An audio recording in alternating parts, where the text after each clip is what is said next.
This week in games, Blizzard ditches Battle.net, Gears of War 4 adds PC split screen. I have another 100 miles of Australia to explore today, and that Forza Horizon 3 icon is just staring at me from my taskbar. Let's knock this article out in a hurry. On the docket this week, Blizzard ditches Battle.net, Gears of War 4 adds split screen co-op on the PC, Kotaku UK looks into problems with Star Citizen's development, and Sniper Elite 4 shows off a bunch of slow MO murders. This is gaming news for September 19th through the 23. Highway to Hell. Speaking of Forza's great Australian outback, and Australian beaches and Australian cliffs and etc., here's a launch trailer, those poor servers. A beta for a beta? This is getting out of hand. CD Projekt, them of Witcher fame, is prepping the Gwent servers ahead of October's closed beta and want your help. The first test took place today, Friday, and is probably over as you read this, but another goes live at 11 AM on Tuesday the 27th. You can sign up here if you are looking to take part in this, not content complete, test. Aim for the groin. Sniper Elite 4 is almost here, and with it, a cornucopia of slow-motion bullets to the testes. You won't find any of that in this trailer, though. Just a knife through the calf, a shot through the heart, call Bon Jovi, and some shrapnel through the everything. Also I think at one point our lovable protagonist shatters someone's jaw with his fist. I guess that Nazi scumbag didn't drink his milk. Better with friends. Split screen co-op on the PC? There's something I haven't seen in a long time. Some kudos to Gears of War 4 developer The Coalition.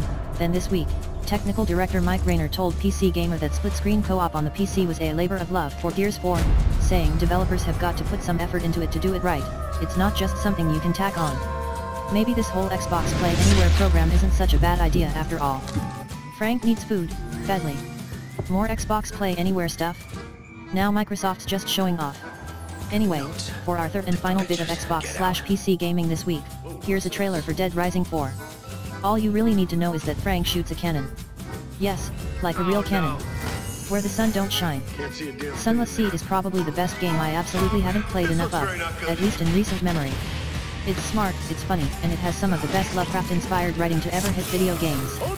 And if you play a lot of video games, you know there's a lot of Lovecraft-inspired competition. Anyway, there's an expansion, Submariner, releasing in a few weeks. More intriguing? At EGX this weekend the developer Failbetter plans to announce a new game. Look for that on Twitch, Saturday at 8 AM Pacific. Inside Star Citizen. The development of spacefaring MMO/shooter/trade sim/whatever Star Citizen has stretched across years now and snapped up over $100 million in crowdfunding. It's been delayed, it's been restructured, and it's made for plenty of will it ever come out? And if it does, will it be any good? Questions. This week Kotaku UK published a massive article on internal strife and problems within Cloud Imperium games. It makes for a good read, if you're interested in a picture of a development process riven by technical challenges, unrealistic expectations and internal strife. And I mean, who isn't interested in that sort of thing? RIP Battle.net. After 2 decades of faithful service, Blizzard announced this week that it's killing Battle.net. Okay, just killing the name, not the service. Blizzard's launcher will continue as normal, except rebranded as Blizzard Tech. From the announcement. When we created Battle.net, the idea of including a tailored online gaming service together with your game was more of a novel concept, so we put a lot of focus on explaining what the service was and how it worked, including giving it a distinct name, given that built-in multiplayer support is a well-understood concept and more of a normal expectation these days, there isn't as much of a need to maintain a separate identity for what is essentially our networking technology. And Blizzard is right, we don't really need a name for networking technology. But some nostalgic bit of me will miss that cheesy Battle.net name anyway. I guess this is what happens when Chris Metzen leaves the company.